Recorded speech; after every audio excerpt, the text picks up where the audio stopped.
ও হৰি ও ৰাম তামোল পাণ আগবঢ়াই ক্ষমা প্ৰাৰ্থনা এষাৰি কথা ভুল হৈছিল ক্ষমা কৰক তামোল পাণৰ মৰ্যাদা অসমীয়াই ৰাখে অহংকাৰীকো ক্ষমা কৰে তামোল পাণ গ্ৰহণ কৰি শিৱসাগৰৰ অসমীয়া সমাজে ক্ষমা কৰিলে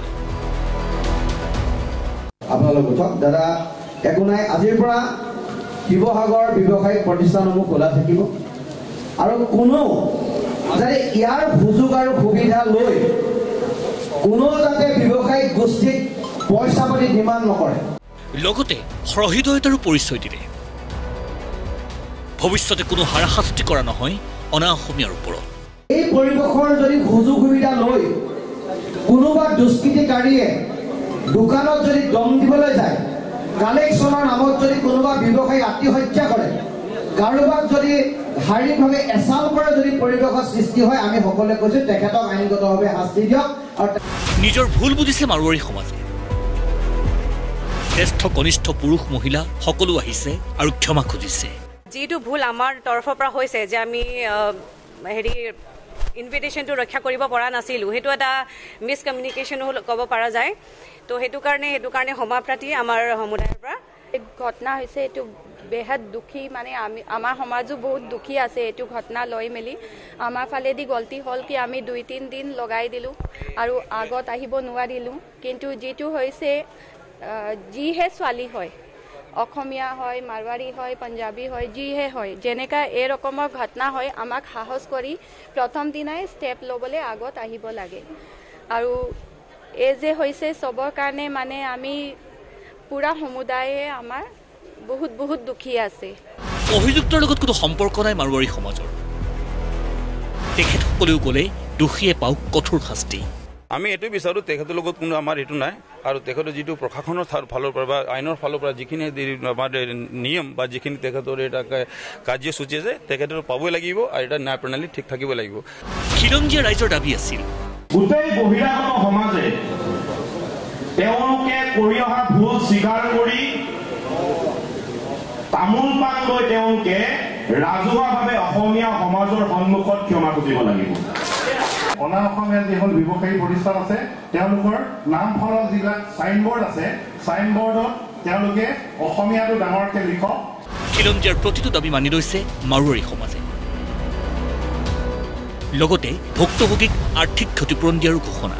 ধৰি লওক অলৰেডি এইটো বহুত দিনৰ পৰা আগতে আমাৰ সিদ্ধান্ত লোৱা হৈছিলে তেনেকৈ ধৰি লওক অসমত ওপৰত আমাৰ নিজৰ ভাষাত কেলে নিজৰ ভাষা থাকিলে কিছুমান আমি দেখো সবেতো পঢ়া লিখা নহয় ইংলিছৰ কথা আমাৰ নিজৰ ভাষাই পঢ়িব নোৱাৰে গতিকে প্ৰথম অসমীয়া ভাষাটো দিবই লাগিব আজি মই নিজে কৈছোঁ এমপ্লয়মেণ্ট আমি মেক্সিমাম ধৰে আজিকালি আমি আমাৰ লোকেল যিমানখিনি এমপ্লয়িজ আছে তেখেতক এমপ্লয়মেণ্ট দিয়া হৈছে আমি 2 লাখ টকা আমি এইটো দিছোঁ 2 লাখ টকা দিছোঁ আৰু সেই 2 লাখ টকা ধৰি লওক এইটো নিশ্চয় দিবই লাগে আজি যিখিনি ভিক্টিম ফেমিলি খিলঞ্জীয়াৰ প্ৰতিবাদত উত্তাল হৈছিল শিৱসাগৰ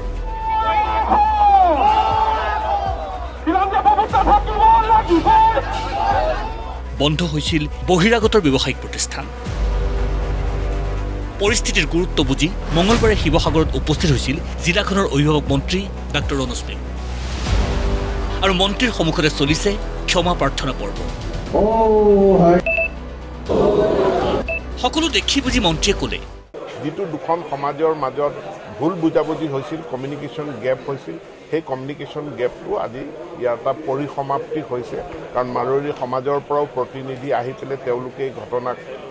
তীব্ৰ ভাষাৰ তেওঁলোকেও নিন্দা কৰিছে তেওঁলোকে দুখ প্ৰকাশ কৰিছে আৰু তেওঁলোকে মাৰোৱাৰী সমাজৰ হৈ গোটেই শিৱসাগৰবাসীৰ ওচৰত তেওঁলোকে ক্ষমা বিচাৰাৰ লগে লগে মানে গোটেই বিবাদটোৰ এটা পৰিসমাপ্তি ঘটায় ইফালে শিৱসাগৰত কৰা প্ৰতিবাদৰ বাবে বীৰ লাচিত সেনাৰ নেতা শৃংখল চলিহাৰ বিৰুদ্ধে গৌৰৱ সোমানী নামৰ বিজেপি নেতা এজনে গোচৰ তৰিছিল গুৱাহাটীত আলফা স্বাধীনৰ সাৱধানবাণীৰ পিছত গৌৰৱ সোমানীয়ে গোচৰ উঠাই ল'লে ঠিকেই কিন্তু গৌৰৱৰ বিৰুদ্ধে প্ৰতিবাদ আৰম্ভ হ'ল গৌৰৱৰ গৃহভূমি দেৰগাঁৱত বীৰ লাচিত সেনাৰ প্ৰতিবাদ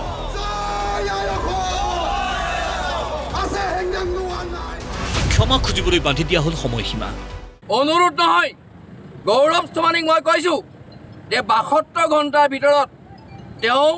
আজি ইয়াত উপস্থিত থকা সকলো social media, electronic media, print media সকলোৰে আগত আমি মাপ খুজিব লাগিব। শিৱসাগৰত এই সংক্ৰান্তত মন্ত্ৰী ৰণোজ পেগুক মুখামুখিকৈ প্ৰশ্ন কৰিলে শৃংখল চুলিহায়ো। এতিয়া মই এটা সৰু প্ৰশ্ন কৰোঁ, মই যদি ৰাজস্থানত গৈ এজন ৰাজস্থানী মানুহৰ বিৰুদ্ধে